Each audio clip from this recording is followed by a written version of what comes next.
6,000. And when the angel stretched out his hand upon Jerusalem to destroy it, the Lord repented him of evil and said to the angel that destroyed the people, "It is enough." Tinigil niya. "Stay now, thy hand." And the angel of the Lord was like flesh and blood. 70,000 yung napatay, tapos tinigil na ng Panginoon para hindi na makapatay. Ganun karami. Ganun karami. Isang angel lang yun. Isipin nyo, 70,000. Isang angel lang. Isang angel lang yung ganun kalakas yung angel. Kahit mo, ikaw, lang sa sabihin ng sundalo dito sa ganun kami kaya mong anuhin ng isa ka lang. Ganun ka lang. Amen. Meron pa, last na verse, sabi sa Matthew 1. Matthew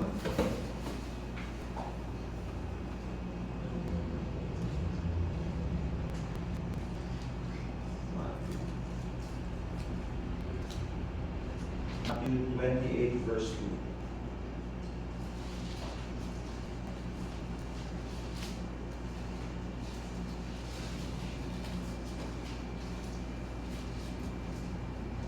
Tinatawa kasi ito yung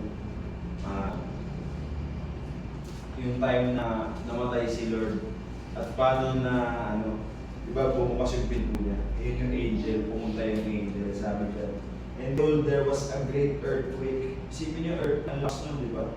Dahil lang sa angel, dahil yung angel bumaba galing sa heaven, nagka-earthquake dahil sa lakas nila, and came and rolled back the stone. Inusog niya yung kung saan linibig si Jesus, inusog niya yung sobrang laki na bato.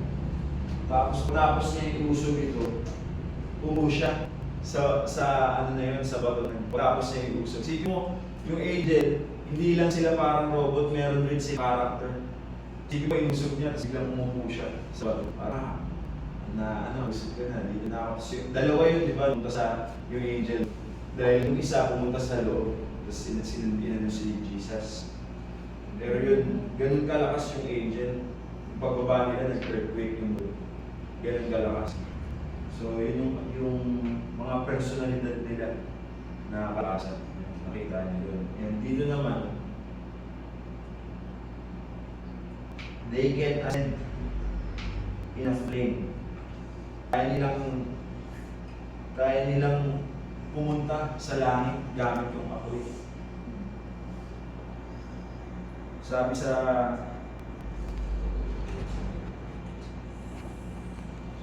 buksan natin Judges 13.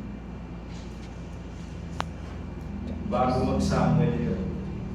Judges 13 verse 19 to 20. So, focus. Tapos ng Joshua.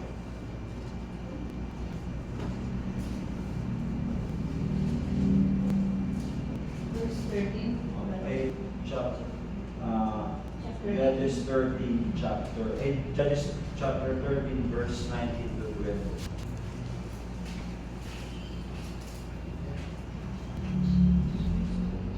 So Manoah did with the meat offering. Tupakin din yung batang na tupa o bakal. With the meat offering. And offered it upon a rock unto the Lord, and offered sa Panginoon. And the angel did wonders, and Manoah and his wife looked on. For it came to pass when the flame went up toward heaven, tumaas yung apoy, yung panglangit, from the altar, that the angel of the Lord ascend in the flame of the altar. So, tumaas siya kasama ng apoy, yung anghel. Ganyan yung mga kapangyarihan ng anghel. Kaya nilang mag-asama ng apoy. So,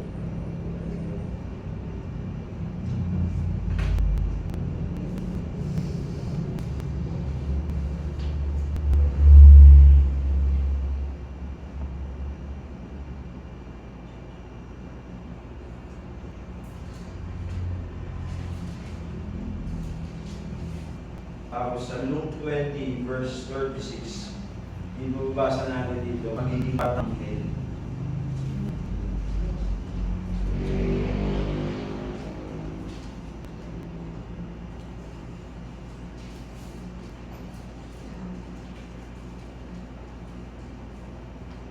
Luke 20, verse 36.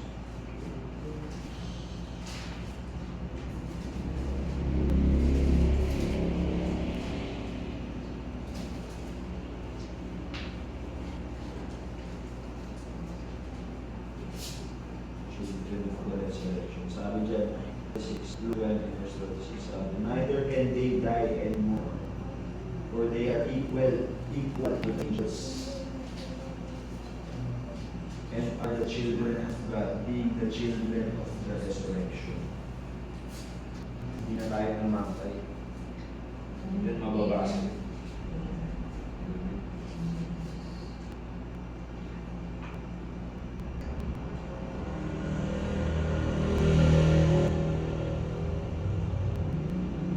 Sa 1 Corinthians 15:15 naman, dito natin malalaman na wala tayong dugo. Yung mga angel walang dugo. 1 Corinthians pagkatapos ng Romans.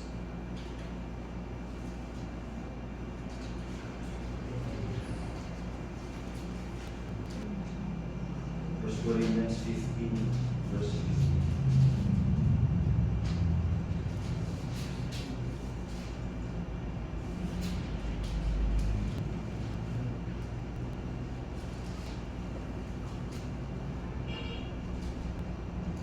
Flesh and blood cannot inherit the kingdom of God, neither corrupt inherit incorruption.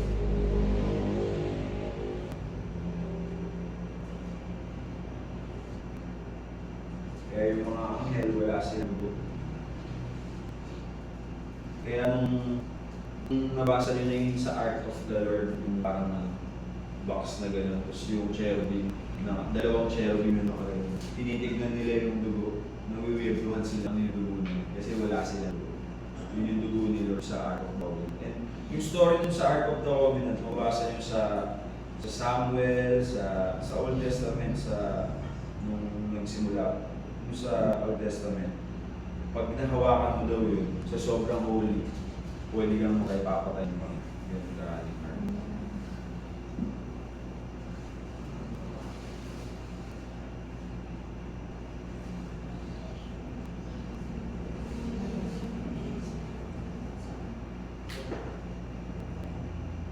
At sabi dito, sa 8 verse 8, kapag pinahiya natin yung sa earth, ikakahiya tayo sa langit kasama ng mga anghel.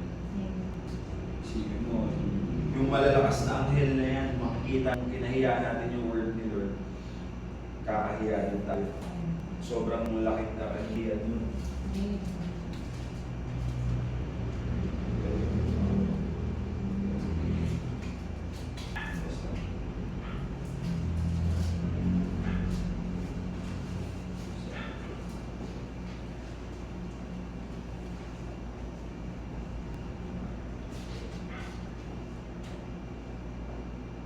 Whosoever therefore shall be ashamed of me and of my words in this adulterous and sinful generation, of him also shall the Son of Man be ashamed.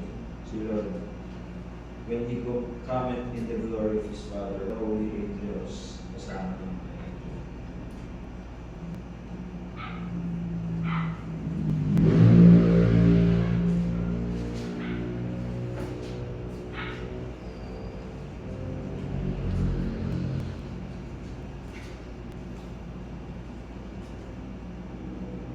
Sinasabi rin dito, sobrang dami nila. Hindi sila nabibilang.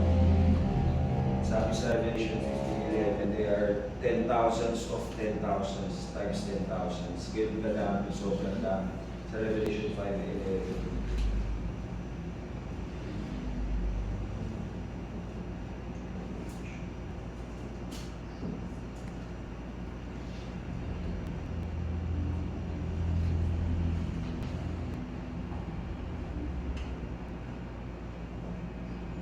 Sabi dito, wala kahit dito na ano yun. Sabi dito sa Revelation 5, Verse 11, and I beheld and heard the voice of many angels round about the throne, and the elders, and the numbers of them was 10,000, is 10,000, 10,000 of thousands. Ganun kadami, sobrang dami mabibilang.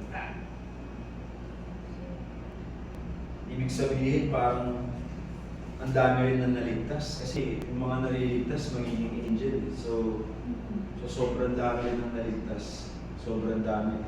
Sobrang dami ng angel.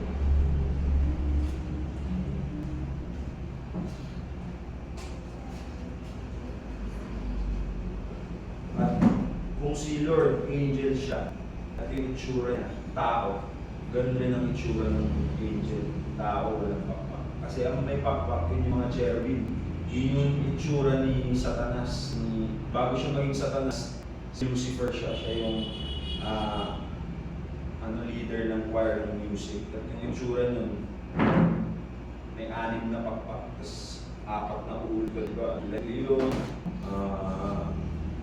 ba yun? O, tapos eagle, tao. At, or serpent, ganun. Ahas. Kaya mapapansin niyo sa mga pharmacy, makikita niyo yung itsura ng mga sign nila, ng ahas. May ahas na bagay na sumipakpak.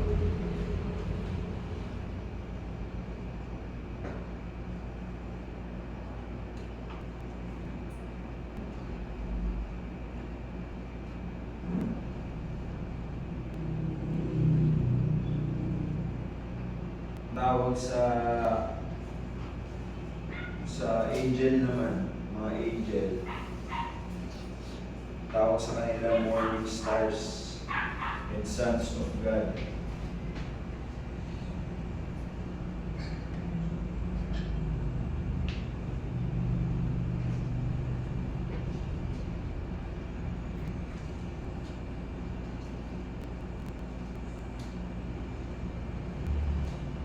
Hindi natin malalaman na yun nga yung mga prayer natin, kung paano sila mag-minister sa atin.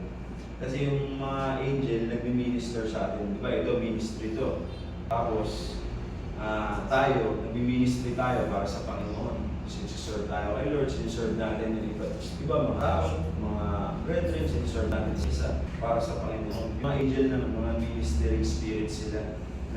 Siniserve nila tayo, pero sa Panginoon. At sabi dito, buksan niyo sa Revelation chapter 8 verse 3. Sabi dito na sila yung nag-offer ng prayer. Pag nag-pray tayo, sa iyaan nila yun.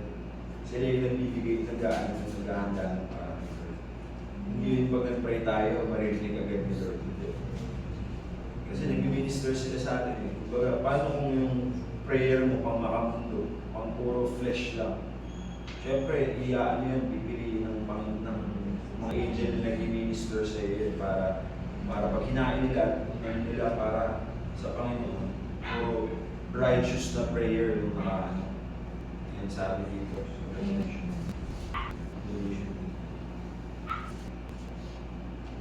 another angel came and stood at the altar having a golden censer, yung censer, incense, and there was given unto him much incense that he should offer it with the prayers of all saints. Sino ba yung saints? Tayo yung mga saints. Yung saints, ibig sabihin is yung nag-serve kay Lord. Upon the golden altar which was before the throne. So, yung mga prayer natin, ng mga tayong mga ligtas, they're called saints.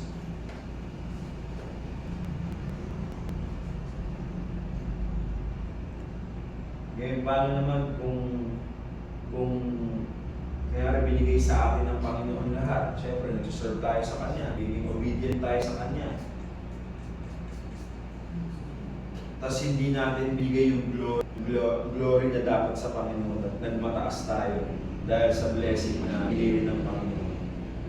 Sinasabi dito sa Acts 12:23, yung pinatay si Herod, king yun. Si Herod, binigay sa kanya lahat ng kayamanan, ng kaharian. Sapagkat hindi siya hindi siya nag-give thanks sa Panginoon. Kaya pinatay siya. Mga anghel.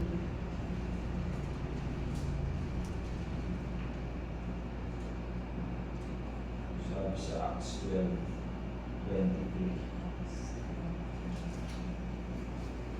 Acts 12:23. Sabi doon, and immediately the angel of the Lord smote him, because he gave not God the glory, and he was eaten of worms and gave up the ghost.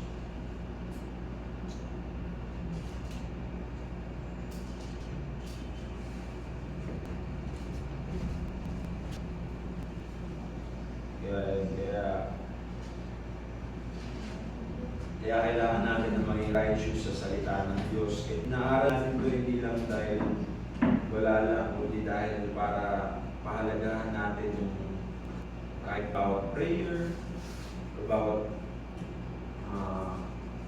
yun, yung pagiging righteous natin, pag-aral ng salita ng Diyos. Kasi pag di natin alam yung salita ng Diyos, tapos nagkamali tayo sa pagbigay ng glory sa Kanya. Minsan, with tayo ng Panginoon dahil ginagawa natin itong bagay, kahit maliit na bagay. Pero kung di natin siya, hindi tayo magbigay ng glory, kung hindi tayo mag-worship kay Lord, pwede tayong paluin.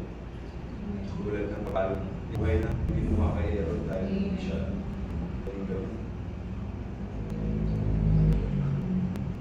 dito makikita naman natin sa Matthew na ang Panginoong Jesus, ina-appoint niya yung angel. Inuutusan niya yung mga angel, di ba? Captain siya. Inuutusan niya yung anghel sa Matthew 13, verse 14.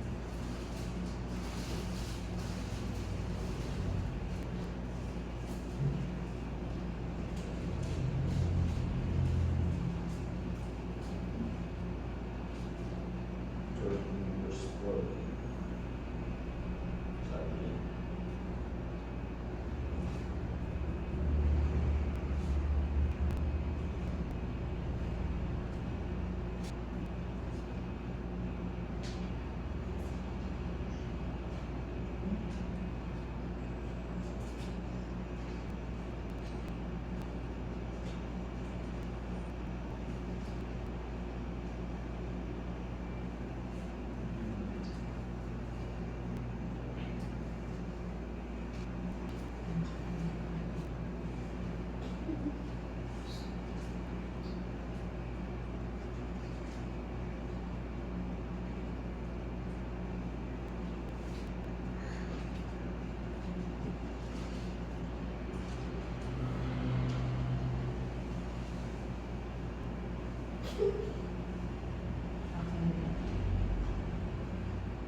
Sabi niya,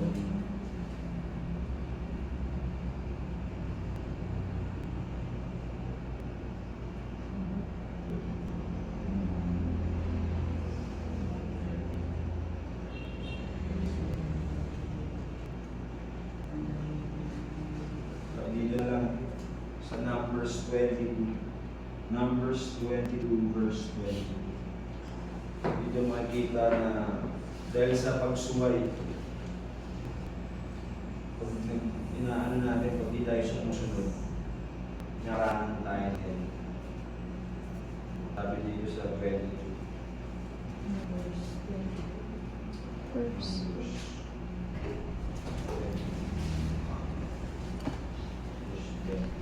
Verse 20.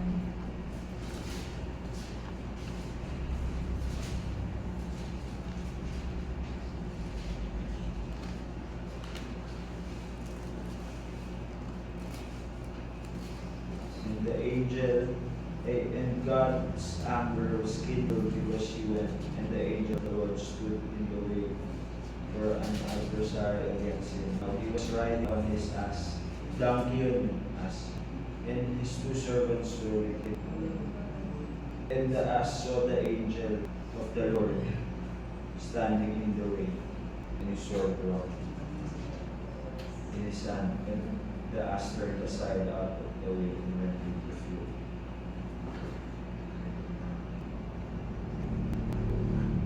So, umilit na yung yung donkey dahil nakita niya si Lord na may hawak na sword, gumilid yung donkey na tao.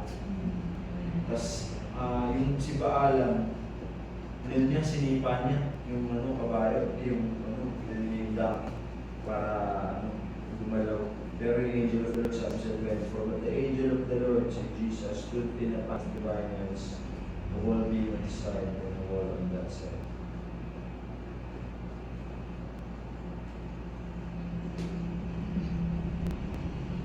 So, umaharap siya dahil hindi siya nagsunod si Baalam. Ibig sabihin, tinigil yan. Ibig sabihin, kung tayo, kung tinigil siya sa Old Testament pa lang, na umaharang sa Panginoon, umaharang sa dami. At kahit anong gawin Baalam, dahil nakaharang yung Panginoon, hindi sumusumaan yung kumbaga, inaharangan siya ng Panginoon. Ngayon, yan sa Old Testament yan na nagpapakita ang Panginoon. Ang Panginoon sa New Testament, binigay na para sa atin ang kanyang dugo. So, pumunta na siya sa langit. Ngayon, maaaring hindi talaga tayo makakita ng mga miracles, makikita rin harap-harapan. Pero, ang angel, pwede silang tumagos, so pwede silang hindi nakikita. Spirit sila, spirit, hindi nakikita. Diba? So, kung sa atin, sa buhay natin, maaaring minsan may isip natin na, ay, minamahalas ba ako? Ginagano ba ako? Mas mabuti na magdadayo. Kasi minsan di natin alam kung bakit, pero ang Panginoon nakaalam kung bakit hindi natutuloy yung mga plan natin. Maaaring pag natuloy yun, pwede tayo ma-aksidente. Mga ganun bagay. Parang yung sa kay Daniel, yung si Daniel, nung tinapon siya dun sa kulungan na may mga liyo. Yung mga anghel, alam mo ginawa ng anghel, sinarado niya yung bibig ng leon para hindi makagat si Daniel. And pwedeng gawin rin sa atin yun ng Panginoon. Pwedeng ma-aksidente ka ng maliit. Nangyari sa iyo yan. Pero hindi ka namatay. Kumbaga, pwedeng nag-interfere yung anghel dun at sinave yung buhay. Ako, nung nakaan lang, isang araw, gumagawa kami dun. Tapos, ng grinder, nahiwa yung kamay ko. Buti ganito lang yung inabot sa akin, pero kung naputol to, di na ako makakapag-paint. Di ba? Ganun kabuti yung Diyos. Minsan, yun yung kapangyarihan ng anghel na hindi natin alam, pero pinoprotektahan tayo ng anghel. Dahil, yun yung dahil sa pag-ministry tayo, dahil nag-ministry tayo sa Panginoon, nagsisave tayo ng mga souls. Nagmi-ministry yung anghel sa atin, inaalagaan tayo, linilid tayo sa tama. Para hindi tayo mapariwara, gano'n. Pero yun nga, minsan kapag tayo, masiniwan na natin yung pamakamundo, hindi tayo nakakapag-reap ng rewards, hindi tayo nakaka-soul win. Tapos natin yung buhay natin sa masama. Nangyayari, papaluin talaga tayo ng Panginoon. Ganun yung nangyayari. Ako, noong 2023, nag-backslide ako. Sa Taguig ako nag-church nun. Na subukan ko magbenta ng drugs, ng shabu. At nung nagbebenta ako nun, hindi ko kayang mag-soul win tuwing linggo. Kasi, syempre, yung nasa puso ko, iba. Tapos, kahit gustuhin ko win mag-preach, nakakailang ako, pero sa bibig ko walang lumalabas kasi dahil sa ginagawa ko at patuloy ko na gano'n. Panginoon, ang madami yung sugat sa paa, sa kakatakbo sa mga pulis. Hindi ka namatay dahil sa paa ko. Nagbibenta ako sa sementeryo, tapos yung pag tumatakbo ako doon, tapos na pumutok yung yung kuka, tapos sobrang dumi sobrang dumi doon. So, yung ugod-ugod ako sa bahay, di ako makalakad. Tumubo yung mga nasa sa paa ko. Dahil sa nagawa ko ng gano'n sa pag-backslide ko, pinalo ako ng Panginoon. Ngayon, pwedeng pinatayin niya na lang ako eh. Maliligtas ako, sila ako, pero wala akong rewards kung papatayin niya. Pero mabuti ang Diyos dahil ganun lang ginawa sa akin. Dahil ngayon, nakaka-serve ako ngayon. Nakakapag-soul win ako kasama niyo, kasama pag tuwing mission, sabay na ako sa mga kapatiran na dati pinapangarap ko lang. Magawa akong mali, hindi ko sila nasasabayan. Kaya yun, napakabuti ng Panginoon. Napakabuti ng ginawa niya. Na mga angel, kapangyarihan ng angels, na kahit sa atin, nag-minister siya sa atin para tayo makagalaw ng maayos. Dahil ang Panginoon, ang kalaban, hindi natin pa-inggit sa atin. Tama. Yung kalaban, kung babalikan lang natin yung Job na binabasa natin, alam niyo ba yun, si Job, sobrang naglilingkod siya sa Panginoon.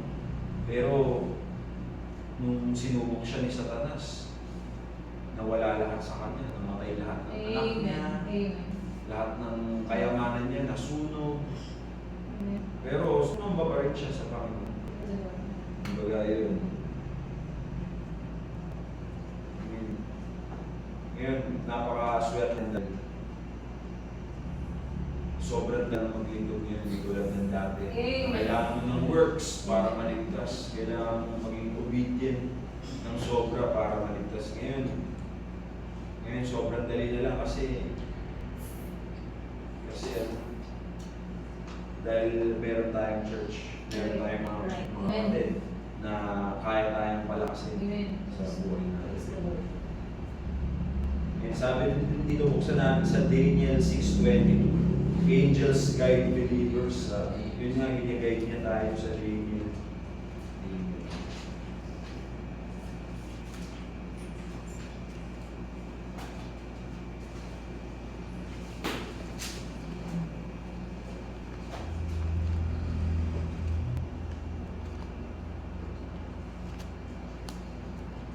Tapos ng Ezekiel.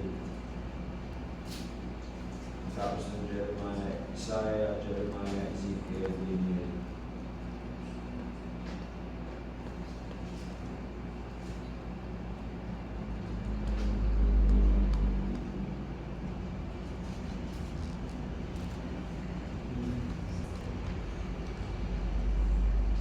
Acts, sorry po, Acts 8:26. Acts 8:26. Yung Daniel 6:22 yung Daniel sa layo. Acts 8.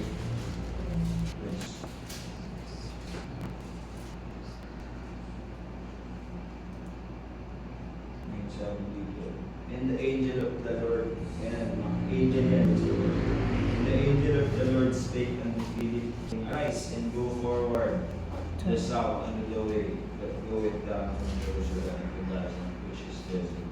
So inuusan niya tayo mga citizen. Baga ginagayad na tayo, mga angel, nagagayad tayo ng mga angel. So, ministry experience natin sila.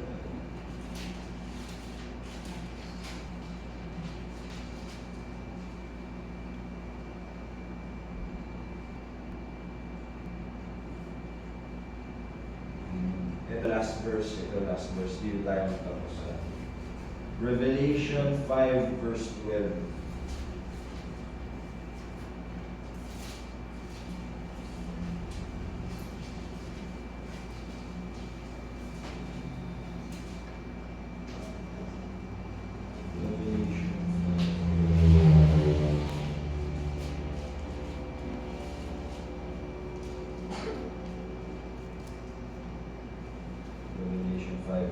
Sabi diyan, saying with a loud voice, worthy is the Lamb that was slain to receive power, and riches, and wisdom, and strength, and honor, and glory, and blessing. And every creature which is in heaven, and on the earth, and under the earth, and such are in the sea, all are. Good. I say, blessing, honor, glory, and power be unto him that sitteth upon the throne and to the Lamb forever.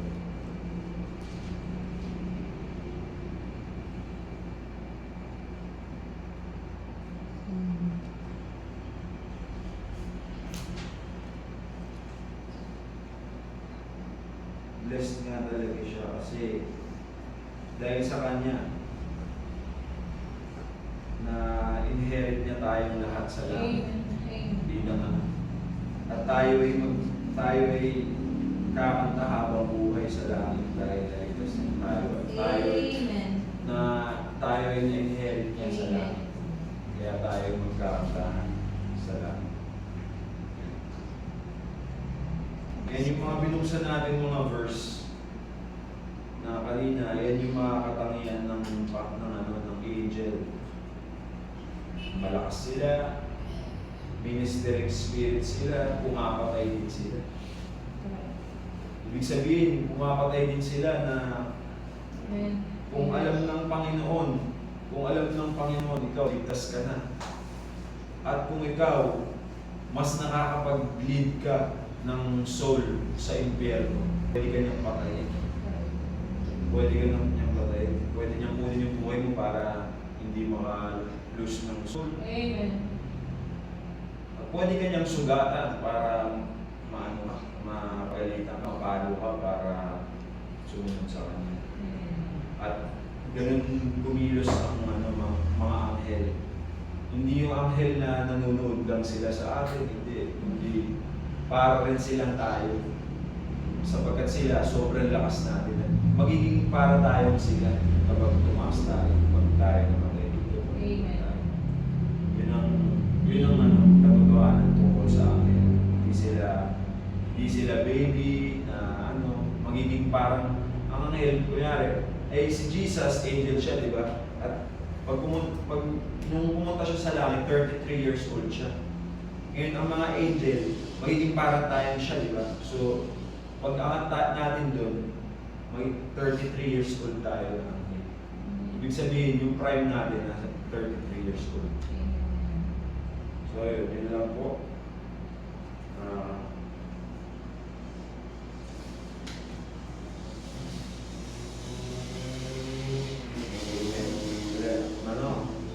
Pray na tayo.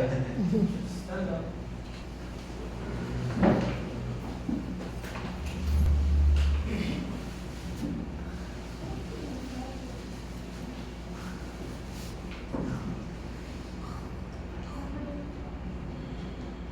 Lord, thank you Lord sa aral na to, Lord. Please Lord, tatak mo to sa aming isip at puso, Lord. At sa ganun ay mas mabuo ang aming katwiran, ang aming righteousness, Lord. At sa ganun ay kung maaaring may magtanong sa amin kung ano ang nasa Biblia ay masasagot namin, Lord. Ito po ang rason ng pag-aaral ng salita ng Lord. Marami po kami maligtas, Lord, at gamit ng iyong salita at ginawa sa puso ng pagkakas. Lord, alam namin, Lord, na